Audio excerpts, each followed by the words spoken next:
মশা থেকে রক্ষা পেতে আপনি কত কিনা করেন? মশার কয়েল, স্প্রে, অয়েন্টমেন্ট সহ আরও কত কি ব্যবহার করেন?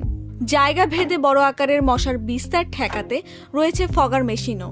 এসব পদ্ধতিতে রাসায়নিক বা কীটনাশকযুক্ত ঔষধও রয়েছে। এসব কীটনাশক একদিকে মানুষের ওপর প্রভাব ফেলে, অন্যদিকে পরিবেশের ওপরও। এসব পদ্ধতি ব্যবহার করেও রেহাই পাওয়া যায় না মশার হাত থেকে। এবার মশা নিধনের নতুন এক যন্ত্র বানিয়েছে থিঙ্ক নামের বাংলাদেশি এক R&D প্রতিষ্ঠান। উদ্ভাবক আশিকুর রহমান তানিম। একটা প্রবলেম যেটা আমাকে পার্সোনালি খুব এফেক্ট করতো সেটা হচ্ছে মশা, কারণ আমার ছেলে he is highly allergic to insect bites. Okay প্রতিবার মশা কামড়ালেই আমাদের এই নিয়ে 4 বার হসপিটালে অ্যাডমিশন নিতে হয়েছে ওর জন্য। এই প্রবলেমটা সলভ করার জন্য আমি বিভিন্নভাবে চেষ্টা করলাম, যে বাসায় আমি ফগার মেশিন কিনলাম, ফগার মেশিন দিয়ে আমি ধোয়া দিতাম বাসায়। সো মশা নিয়ে অ্যাকচুয়ালি কাজ শুরু করা হচ্ছে ওখান থেকেই, যে এটা মানে মশার প্রবলেমটা এত সিভিয়ার বাংলাদেশে যে এটা একটা আসলে পার্মানেন্ট সলিউশন দরকার। আর যেহেতু আমরা R&D নিয়ে কাজ করি, শুরু থেকে ছিল যে দেখি না কিছু করা যায় কিনা মশা নিয়ে। আমাদের নিঃশ্বাসের মাধ্যমে যে কার্বন ডাই অক্সাইড বের হয় সেটি অনুসরণ করেই প্রাণী দেহের কাছে পৌঁছে যায় মশা। এই গুরুত্বপূর্ণ তথ্যের ভিত্তিতেই মশার মেশিনের একেবারে নিচে একটি ট্র্যাপ চেম্বার যুক্ত করা আছে বলে জানান উদ্ভাবক।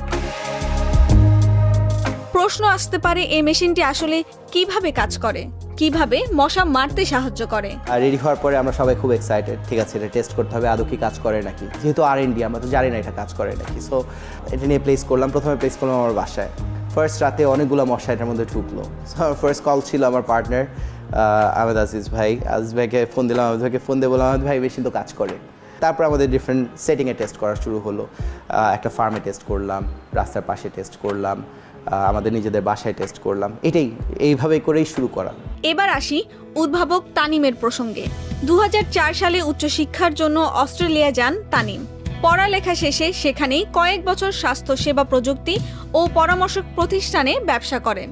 তবে বাংলাদেশে ফিরে কিছু করার ইচ্ছা থেকেই গবেষণা ও উন্নয়ন R&D খাতে বিনিয়োগ নিয়ে দেশে ফিরে আসেন 2019 সালে। এরপরই প্রতিষ্ঠা করেন থিঙ্ক।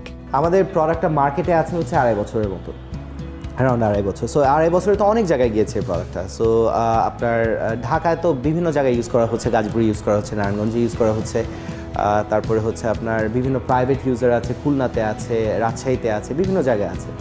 সো এখন মোটামুটি আমরা পজিটিভ ফিডব্যাক পাচ্ছি বিভিন্ন জায়গা থেকে, কারণ যদি আমাদের ইনস্ট্রাকশন মতো মেশিনটা ইউজ করা হয় অবশ্যই আপনি ফিডব্যাক পজিটিভ পাবেন। থিঙ্ক